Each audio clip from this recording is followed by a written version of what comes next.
She shoved my wife off our own porch steps hard. I can still hear the thud of her body hitting the wood, the gasp from the neighbors, and the smug look on Meredith's face as if she'd won something.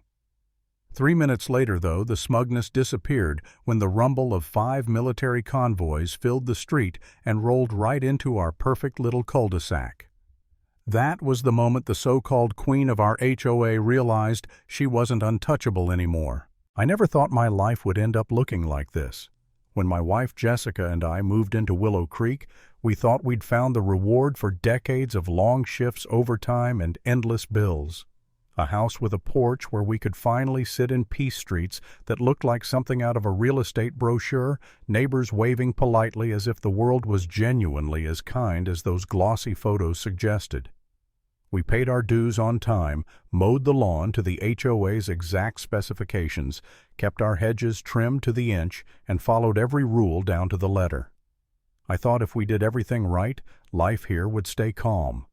But there's always one person the one neighbors whisper about. Her name was Meredith Vaughn. Blonde hair, tailored suits even on a Sunday morning, and an air of entitlement that could choke you before she even opened her mouth. She wasn't officially the HOA president, but everyone knew she pulled the strings. If Meredith didn't like the shade of paint on your garage, you got a letter. If your car looked too ordinary for her taste, you got a fine. And if you even dared to question her authority, well, she'd make sure your life turned into a living hell, and the board followed her around like shadows, too scared to defy her. At first, I tried to stay invisible. Smile, wave, get inside before she noticed me. Jessica was kinder than me, always polite, always trying to keep things civil. But control doesn't thrive on silence. It demands submission. And when Jessica politely pushed back, Meredith turned her full attention on us.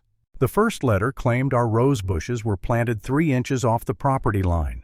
The second said our welcome mat was non-compliant with community standards. Ridiculous, right? But then came the public confrontations, Meredith showing up at HOA meetings, pointing at us, raising her voice, making us examples. Jessica, calm as ever, once said, "Meredith, that's not in the bylaws," and I swear I saw the exact moment Meredith decided we were her enemy. From then on, it was open season. More fines, more notices, more thinly veiled threats. Still, I told myself it was just noise, that if we stayed strong it would pass. But I was wrong.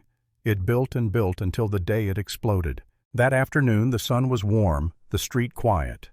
Jessica was watering her plants when Meredith stomped across the lawn waving a clipboard like it was a sword. She barked something about our flower pots being the wrong approved color. I came out just in time to hear her order Jessica to sign a compliance pledge. Jessica stood her ground. "No, Meredith. That's not how this works." And just like that, Meredith snapped. She shoved Jessica hard. My wife stumbled, lost her balance, and fell down the porch steps. The sound of her body hitting those wooden planks made my stomach flip. She clutched her side, gasping, while Meredith stood over her with folded arms and that smirk that still burns in my memory. Neighbors froze, phones in their hands, but nobody moved. Nobody helped.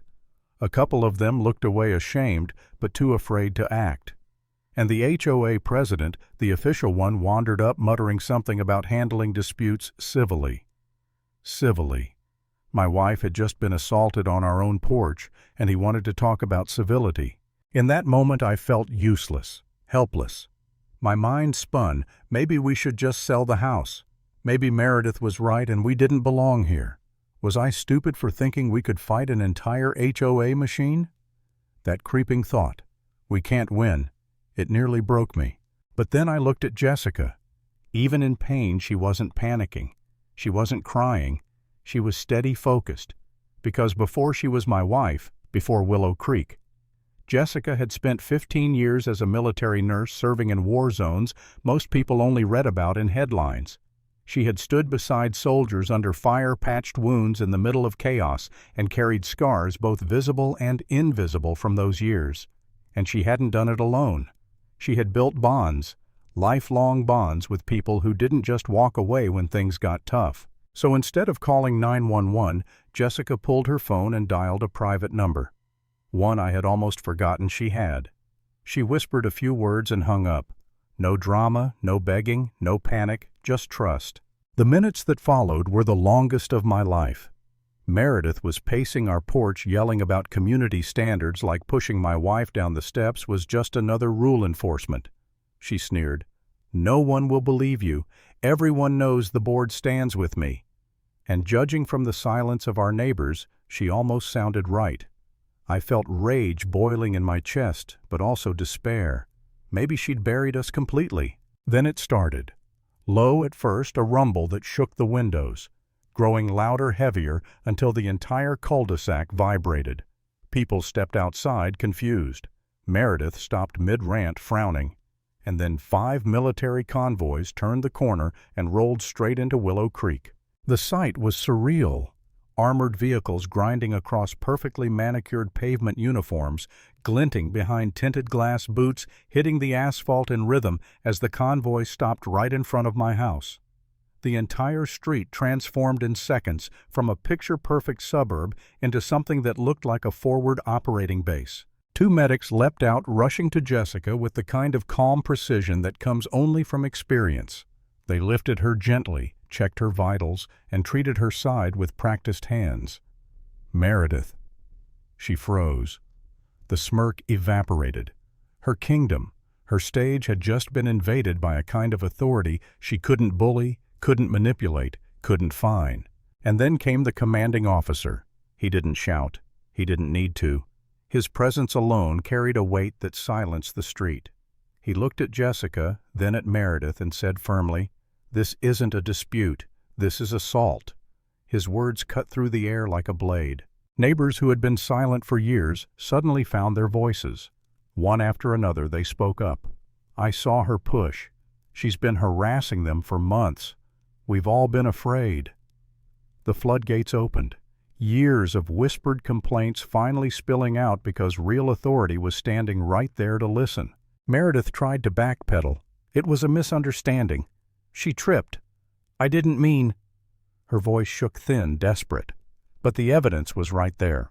My wife injured the witnesses around her, the years of intimidation finally dragging her down. Moments later, the sheriff's car pulled up, summoned by the military medics themselves. The officer in uniform didn't waste time. He walked up the porch, cuffs in hand, and without hesitation locked them around Meredith's wrists. Right there on the very steps where she thought she reigned supreme, she was reduced to just another bully being hauled off for going too far. The neighborhood stood in stunned silence as she was led away. No applause, no cheers, just a collective exhale as if we had all been holding our breath for years and finally let it out. Meredith, the self-crowned queen of Willow Creek, was gone. I can't say that moment erased the scars. Jessica healed, but the betrayal of a community that had stayed quiet too long lingered. Still, watching Meredith's power crumble so fast reminded me of something vital. Power built on fear always collapses when it finally meets real strength. And that's the lesson. Control isn't leadership, fear isn't respect, and silence isn't peace.